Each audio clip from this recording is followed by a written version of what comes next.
Hi, welcome to IMS Lucknow YouTube channel. आज के session में हम लोग सॉल्व करेंगे कैट 2022 स्लॉट 2 के क्वांटिटेटिव एप्टीट्यूड के क्वेश्चंस को।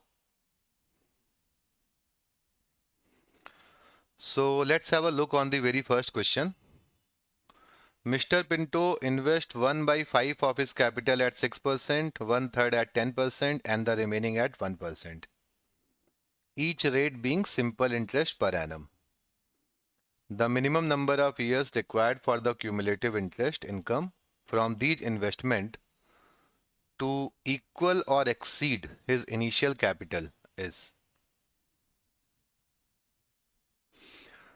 तो देखो, पिंटो जी का जो इन्वेस्टमेंट है उसका आपको 1/5 भी निकालना है और 1/3 भी।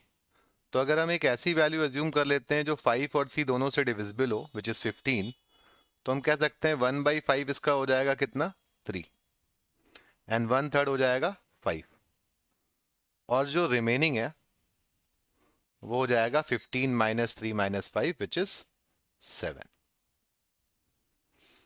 अब अगर हम देखें तो यहाँ पर जो इंटरेस्ट रेट है वो 6% है, तो 6% of 3 would be equal to 0.18, and यहाँ पे 10% के हिसाब से अगर हम जाते हैं तो this would be equal to 0.50, और यहाँ पे आप 1% निकाल रहे हो 7 का, तो this would B 0.07।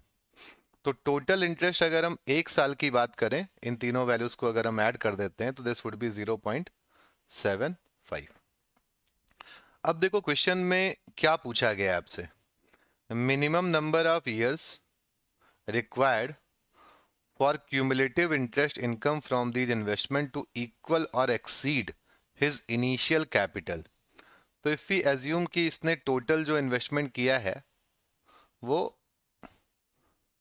n years के लिए किया है, तो जो कि सिंपल इंटरेस्ट की बात हो रही है, तो एक साल का इंटरेस्ट अगर 0.75 है तो n ईयर्स का हो जाएगा 0.75 into n, and this number should equal to और exceed the total investment which is 15। So n का वैल्यू यहाँ से हम बहुत इजीली कैलकुलेट कर सकते हैं कि this should be greater than 15/75 into 100, तो ये वैल्यू आ जाती है कितनी, 20। सो 20 इज आवर आंसर। अगले क्वेश्चन पे मूव करते हैं।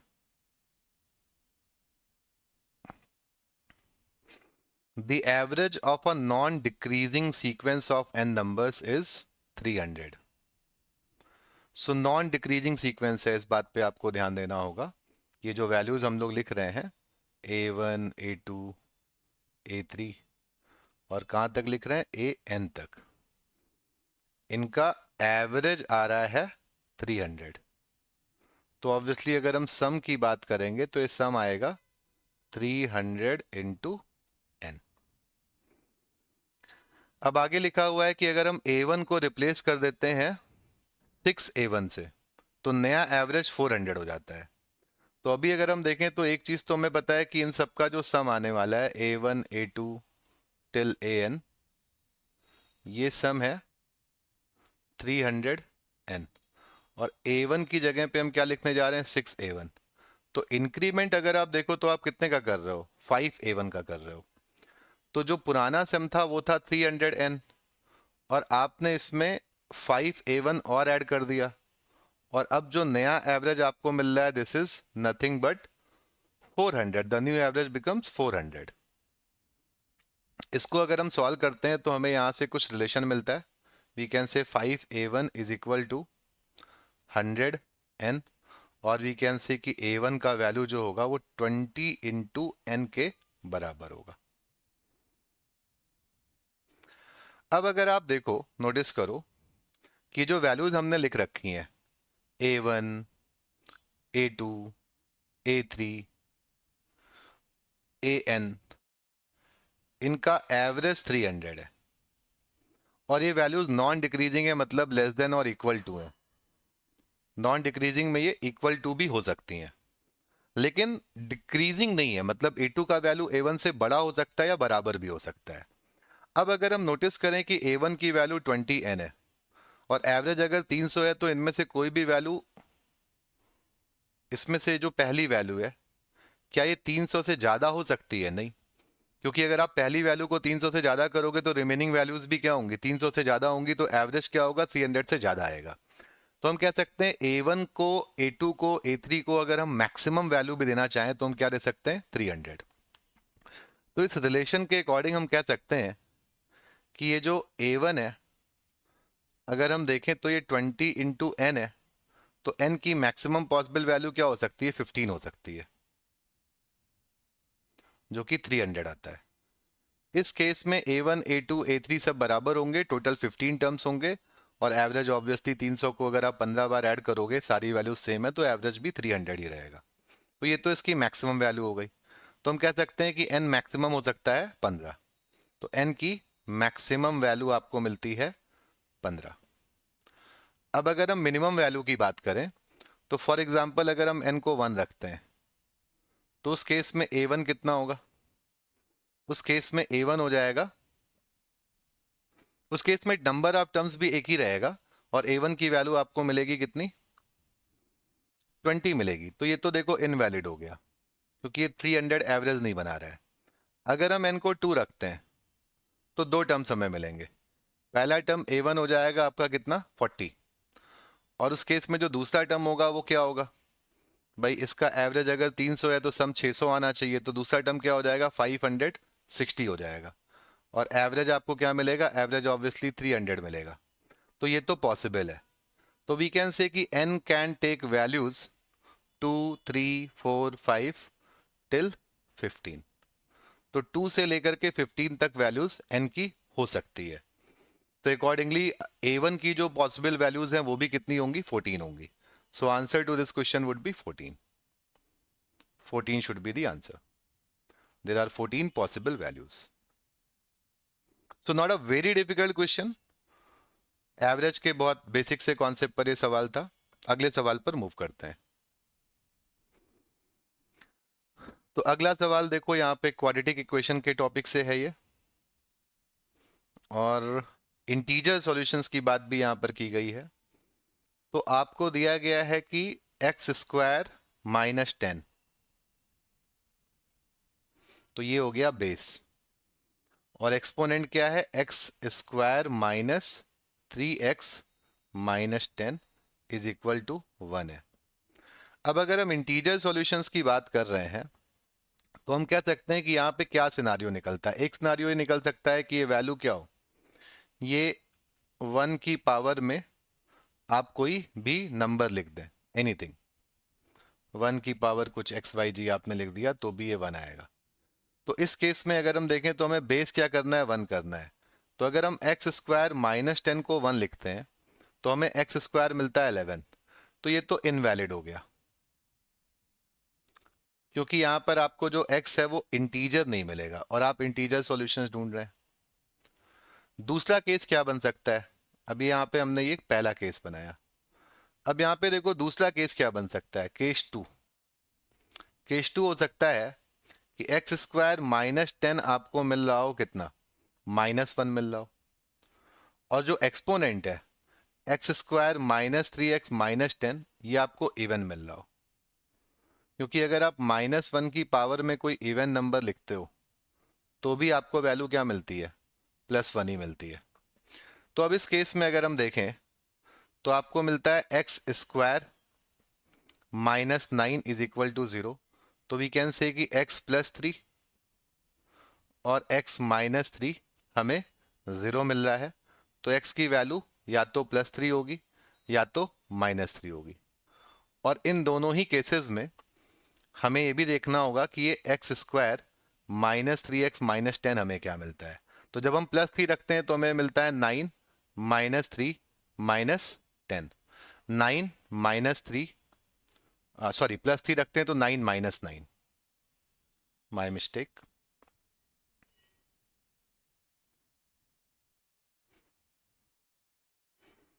हाँ, तो एक्स स्क्वायर अगर हम +3 रखते हैं तो दिस वुड बी 9 -9 -10।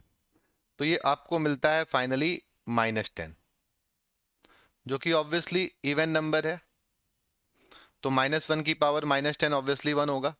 और दूसरा केस बनता है कि हम लिख देते हैं इसको एक्स स्क्वायर -3x -10 को अगर हम -3 रखते हैं तो -3 का स्क्वायर हो जाता है 9, और ये हो जाएगा आपका +9 और -10, तो ये आपको मिल जाता है 8। ये भी क्या है, इवन है।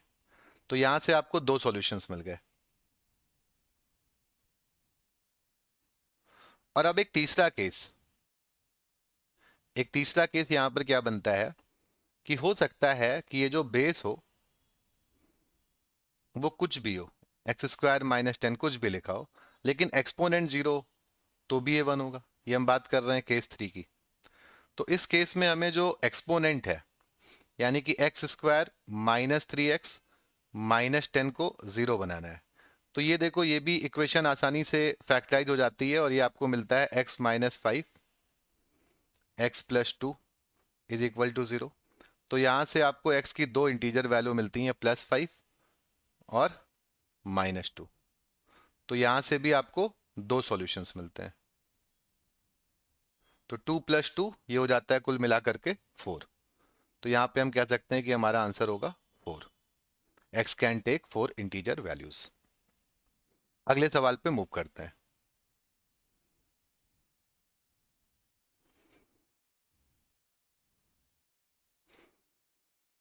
तो अगला सवाल देखो क्या कहता है कि Manu earns 4000 per month and want to save an average of 550 per month in a year. तो इन अ ईयर मतलब 12 मंथ्स की बात हो रही है। In the first 9 months his monthly expenses was 3500। तो पहले 9 मंथ्स में उसका सेविंग ऑब्वियसली 500 रुपीज का होगा, 50 रुपीज कम वो सेव कर रहा होगा।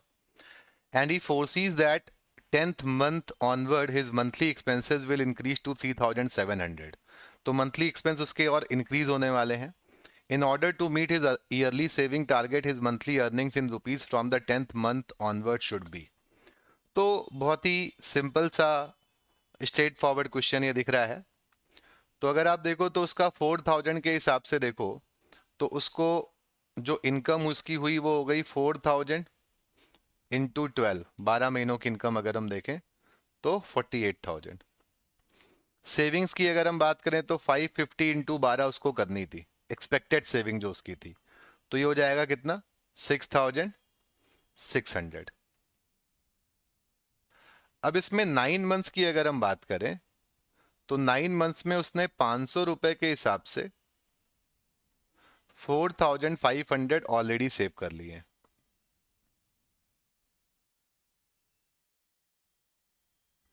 तो अब 6000 से अगर हम इसको सब्ट्रैक्ट कर देते हैं तो रिमेनिंग जो डिफरेंस हमें मिलता है वो मिलता है कितना, 2100। अब ये उसको 3 महीने में सेव करना है, 3 मंथ्स में 2100 करना है। तो आपको 9th में, 10th में और 10th में, 11th में और 12th में, मतलब 9 के बाद के जो 3 महीने हैं, तो उसको 10th, 11th और 12th मंथ में कितने रुपए सेव करने होंगे, 700 सेव करने होंगे इन ईच मंथ। अब 700 क्या है, उसकी सेविंग है। उसका एक्सपेंस जो है वो 3700 है। और आपसे क्या पूछा गया है कि अब उसकी अर्निंग कितनी होनी चाहिए या सैलरी कितनी होनी चाहिए। तो अर्निंग क्या होनी चाहिए, दोनों को ऐड कर दो, this should be 4400। So 4400 should be the new earning for 10th, 11th and 12th months. तो प्रेटी स्ट्रेट फॉरवर्ड क्वेश्चन, कुछ खास इसमें आपको ज्यादा एफर्ट नहीं डालने थे, डेटा भी बहुत सिंपल सा दिया हुआ था। अगले सवाल पे मूव करते हैं। तो देखो ज्योमेट्री टॉपिक से सवाल है। इन ट्रायंगल ABC एल्टीट्यूड, तो एल्टीट्यूड का मतलब क्या होता है, height. AD and B are drawn to the corresponding bases. तो पहले एक ट्रायंगल बना लेते हैं।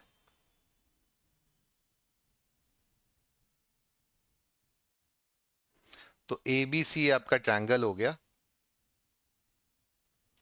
और इसमें हम एल्टीट्यूड ड्रॉ कर रहे हैं। तो एल्टीट्यूड का मतलब हो गया हाइट।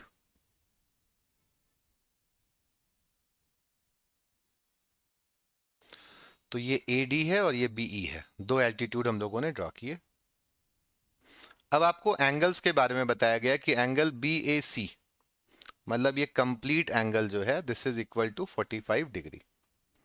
एन एंगल ABC, मतलब this complete angle is equal to theta. आपको पता लगाना है एडी और बीई का रेशियो, कि एडी और बी जो परपेंडिकुलर्स या हाइट्स आपने ड्रॉ करी है, एल्टीट्यूड आपने ड्रॉ किया, उसका रेशियो क्या है। तो अब अगर हम इस ट्रायंगल को लेते हैं, ट्रायंगल ए बी डी को लेते हैं, तो वी कैन से कि इसमें अगर हम साइन थीटा निकालें तो साइन थीटा की वैल्यू क्या आएगी, परपेंडिकुलर अपॉन हाइपोटेनस। और इसी तरह से अगर हम दूसरा ट्रायंगल देखते हैं, right triangle A B E, तो इसमें हम कह सकते हैं कि साइन 45 डिग्री की वैल्यू क्या आएगी, B E upon A B.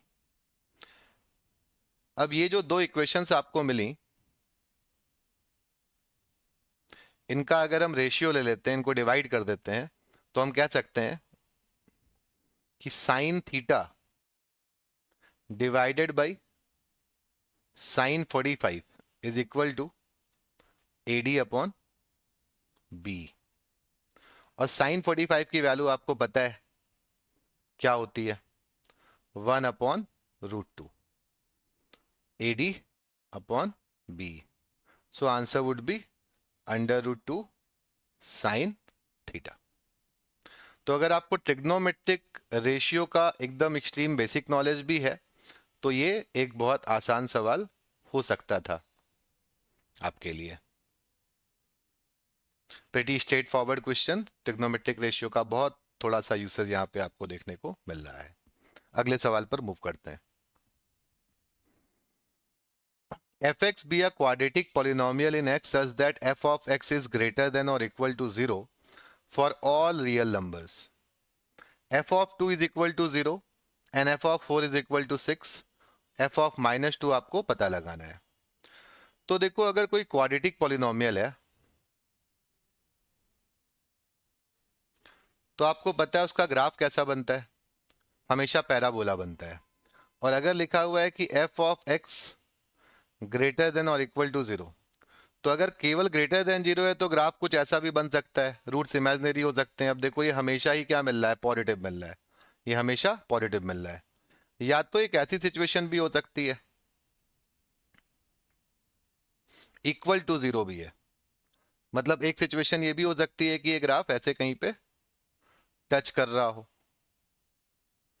तो यहां पे 0 मिलेगा।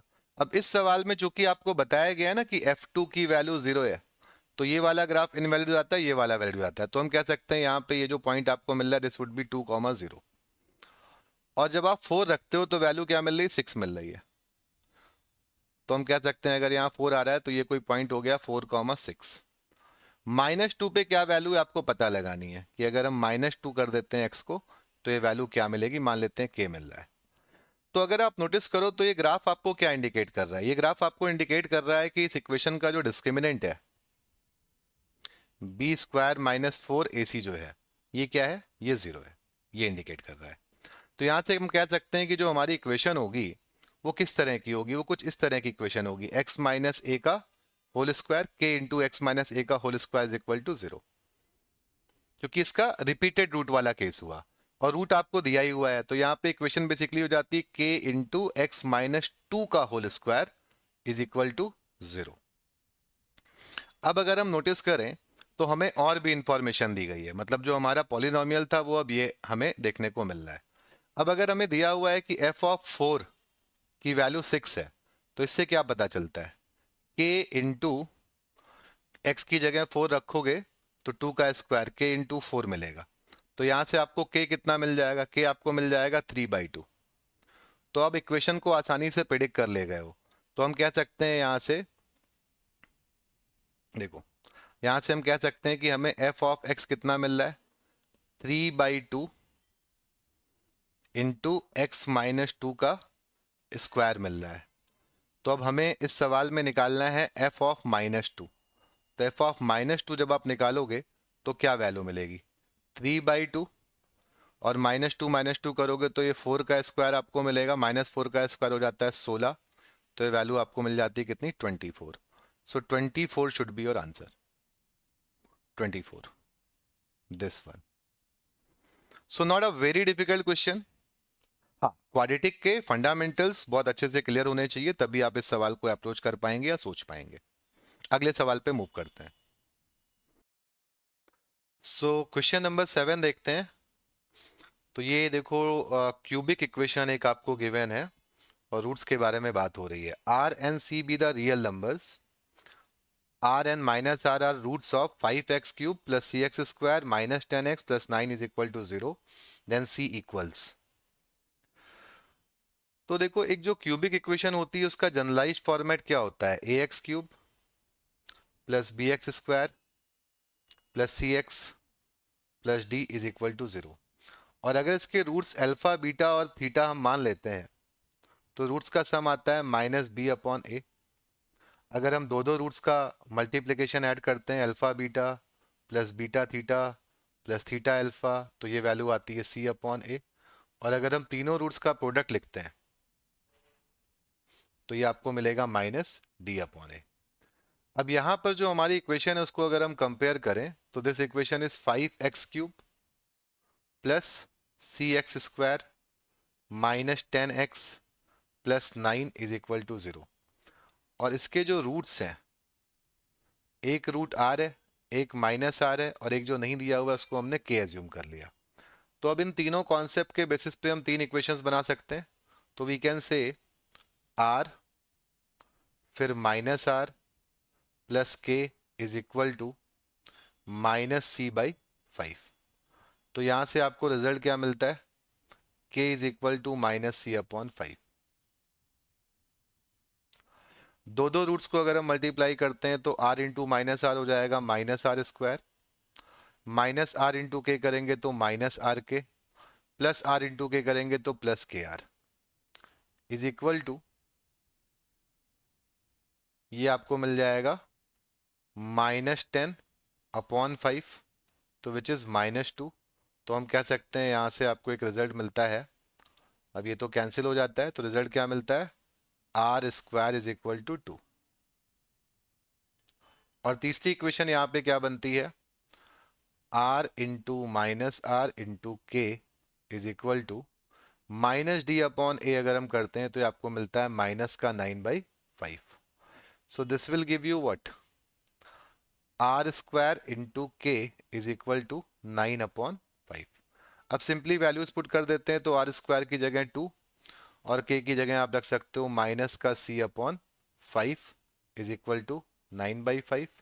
तो यहां से आपको सी की वैल्यू मिल जाती है माइनस का 9/2, which is your first option.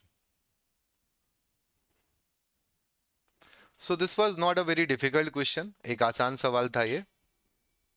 और अगर आपको क्यूबिक इक्वेशन के sum of roots, product of roots, ये बेसिक कॉन्सेप्ट पता है तो आप बड़ी आसानी से इस सवाल को सॉल्व कर सकते थे।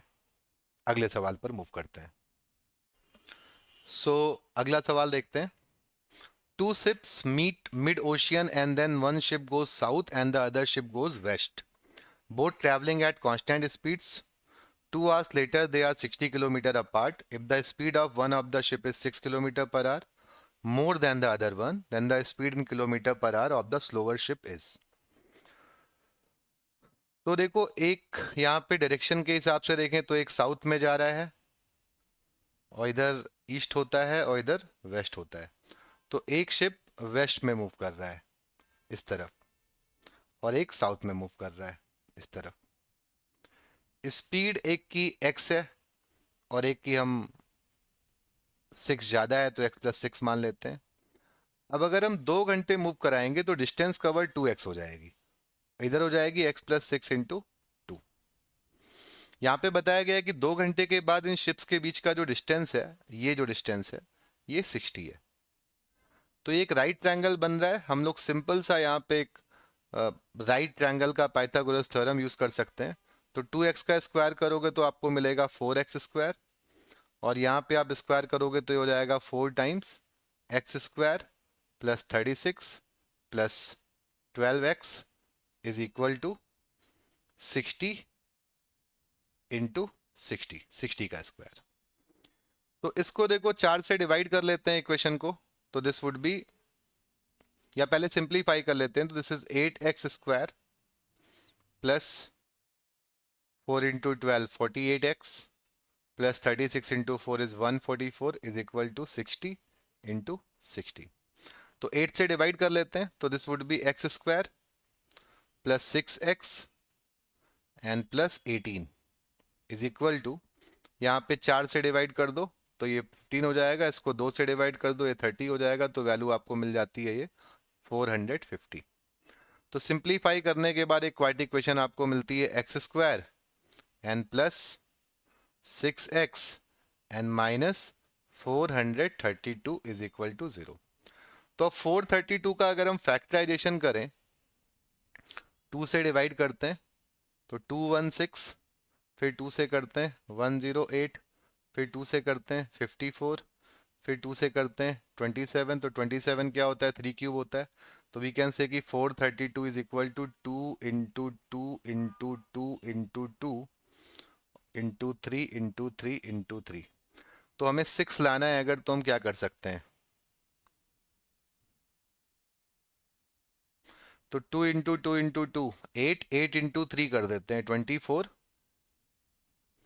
एंड 24 माइनस 18, तो इसको हम 24 माइनस 18 लिख सकते हैं। तो we can write x square plus 24x minus 18x minus 432 is equal to 0।